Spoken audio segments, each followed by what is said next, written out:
Well, welcome to Conversations. I'm Eric Houston, and I'm here today with Tracy Youngblom. Tracy has written a book called Because We Must. Tracy, welcome to the show. Thank you. So tell me a little bit about the book. Well, the book tells the story of something that happened in my family, specifically to my youngest son.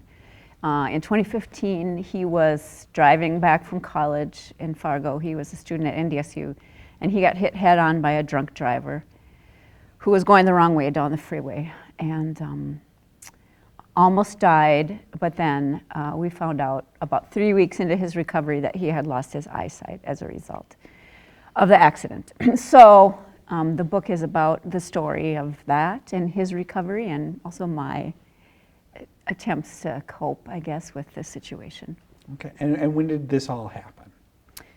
The accident was in March of 2015. Okay, and then when did it become, how did you get to that place where it felt like that a book was? Yeah, that's a funny story actually, because when my son was in the hospital, like 4 weeks after the accident or so, he said to me, "Are you going to write a book about me?" And at the time, I sort of laughed it off. But then about a year after the accident is when I kind of did start writing more in earnest about the experience. Not sure that I thought it was a book yet, but within a couple years I was creating material that I hoped would be a book eventually. And then it was just published in March of this year, so 10 years post-accident. Wow. Yeah. So let's kind of go back a little bit to that accident. I imagine that how did that feel? I can't imagine it was. Well, first of all, it came out of nowhere, so the initial shock was, was pretty great. I didn't know when I was driving to see my son in the hospital, because the accident happened near Fargo, so they took him back to Fargo. When I was driving there, I really had no idea how bad it was. I sort of had this, rosy view that it was fine. So then when I saw him for the first time, I guess that's when I really saw how serious it was. I barely recognized him. So it was shocking and awful. But then, his recovery started to go very well right away. So I would say that we as a family felt pretty hopeful, for several weeks. And then when we found out that he had lost his eyesight, that was another little setback. Sure. Yeah.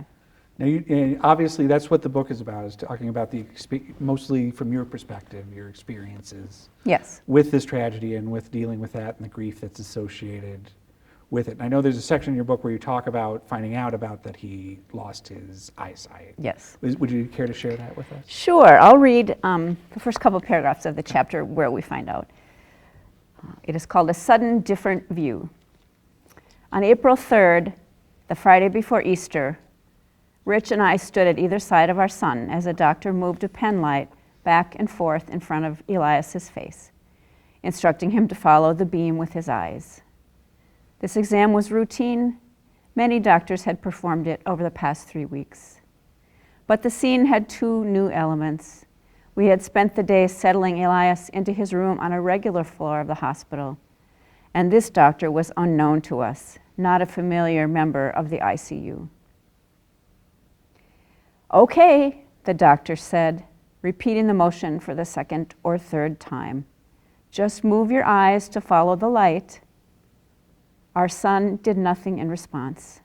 Finally, he shrugged his shoulders, lifting both of his hands and holding them up like empty bowls. It's powerful. Clearly, it's still affecting to you as well. Yeah, yes, it is. But did writing the book help you to come to terms with those feelings and with that grief? I think that it did. I think that it did, but I also would say writing the book was very hard. Yeah. I am kind of a night owl writer anyway, but most of the writing took place at night when I was by myself and the only one up. And parts of it were just really wrenching to try to capture. even though I wanted to write it down, and it certainly gave me a way to process some of what was happening. Yeah. Have you heard anything from people who've read your book about if it's been helping them to work through grief of their own in similar circumstances? Actually, I have had some really, really positive feedback from people. Some people who have lost a child, for instance, which I gratefully did not lose my child, just had a big change in his life. But from other people who are taking care of aging parents, for instance. Sure. There's something about that period of time when you're in the hospital or in a hospital situation and everything's up in the air and you don't really know what to do and you're sort of stuck there and trying to cope. And then I just think, I don't know, I think loss is a part of life. So I think that lots of different kinds of losses make people to respond to the particular loss in a different way, in a powerful way. Absolutely. Yeah. Well, I'm glad that people are finding that in your writing. And this is your first memoir. It is, yeah. But you've written plenty. It seems that you're mostly a poet. Is that right? Yeah, I have published 2 shorter books of poems called chapbooks, and then 2 full-length collections of poems. Yeah. What was different about writing a memoir from writing poetry? Well, it was really interesting because I have written a lot of prose, sort of standalone essays over the years. I've always sort of done that. So there is something sort of familiar to me about that kind of writing, paragraphs, sentences. I recognize that. But I also simultaneously had no idea how to put this together into a book. Because when I started writing, I was writing the individual chapters as sort of individual essays because I wasn't sure what was going to happen, if anything. So then when I had enough material and had to start putting it together, then I really felt like at sea. I really didn't know what I was going to do. But I had a lot of good friends who are writers who read drafts and helped me out. So that was also great. Terrific. Yeah. Well, great. You also teach writing. I do. How I assume that's very rewarding. I love working with students on writing, even if it's, I shouldn't say even, but the college English class, composition class, is, I think that kind of writing is creative also. So I love seeing ideas come to people and seeing how they, turn that idea into something longer. And then of course the creative writing is fun to just to see how students take an idea again, like and make it into a poem or a story. I'm sure there are a lot of people out there who, as we've sort of spoken about already, who have lived or are living through sort of similar circumstances.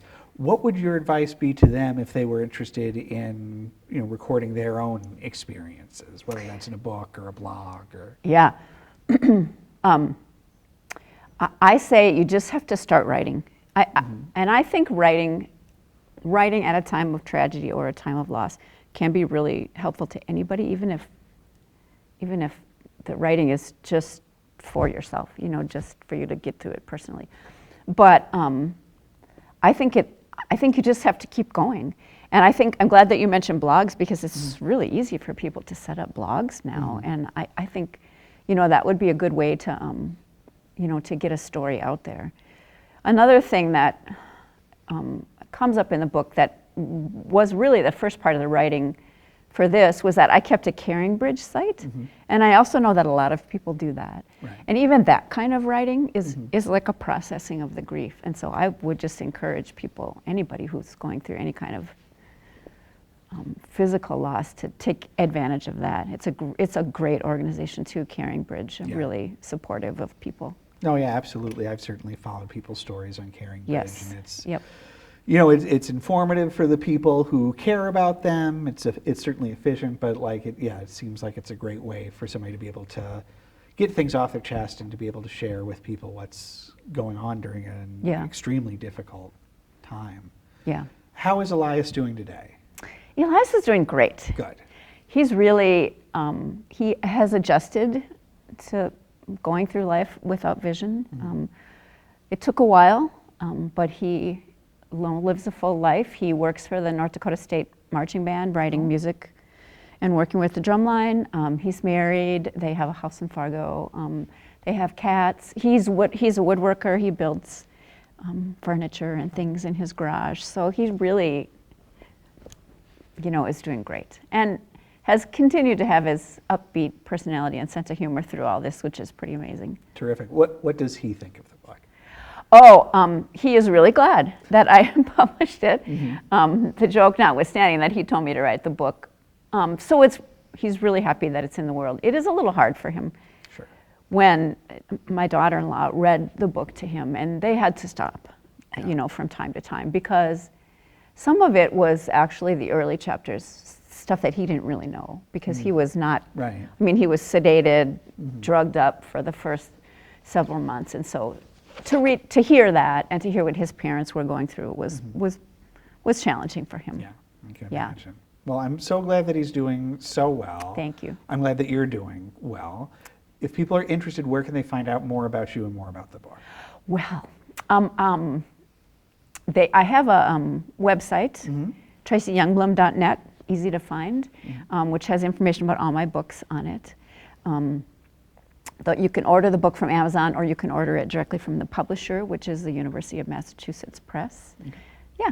Terrific. What are you working on right now?